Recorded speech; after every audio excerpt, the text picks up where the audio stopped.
My name is Joe Balagtas. I'm a professor of agricultural economics and the director of the Center for Food Demand at Purdue University. For more than 2 years, since January 2022, the Center for Food Demand has surveyed Americans to gauge their preferences and behaviors in food markets that allows us to understand what's happening and understand consumer trends in the food space.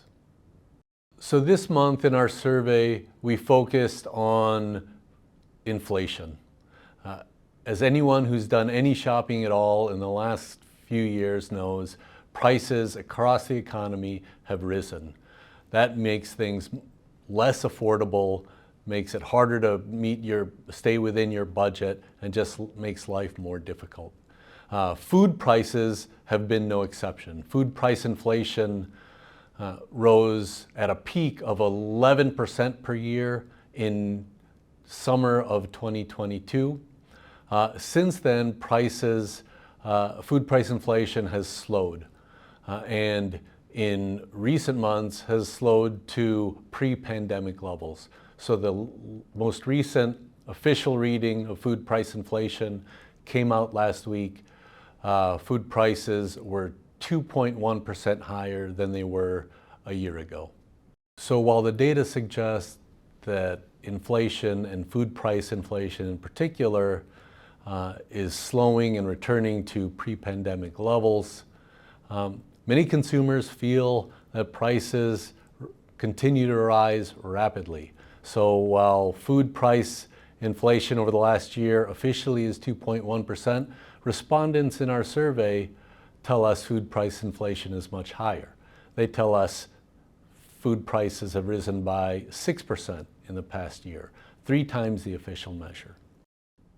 So why are consumers' perceptions of inflation different than official measures of inflation? One might be that consumers are looking over a different time horizon. Official measures of inflation are either month to month or year over year. Consumers might not necessarily think in terms of years, but they might think of prices today relative to some period in the past, maybe before the pandemic. And it's absolutely true, while official inflation over the last year is 2%, prices today are much higher than 2%, higher than they were, say, during the pandemic.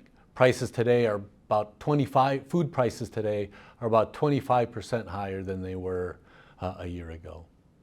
Another reason why consumers might perceive higher inflation than what the official data suggests is that it's not just food prices that are higher, right? Prices across the economy are higher, and so when, for example, your rent rises or your housing payment rises, that leaves less money to spend on other things, including food, and that makes shopping more painful, right?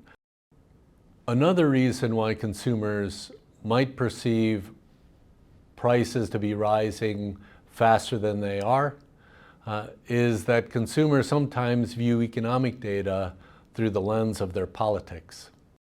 We actually ask consumers what they think food price inflation will be over the next year. The majority of consumers, 64%, tell us that food prices are going to rise in the next year, which is not surprising. But we also ask consumers to tell us, to report to us their political affiliation. Among self-identified Republicans, 71% think prices are going to rise in the coming year. Among self-identified Democrats, only 56% believe food prices are going to rise in the coming year.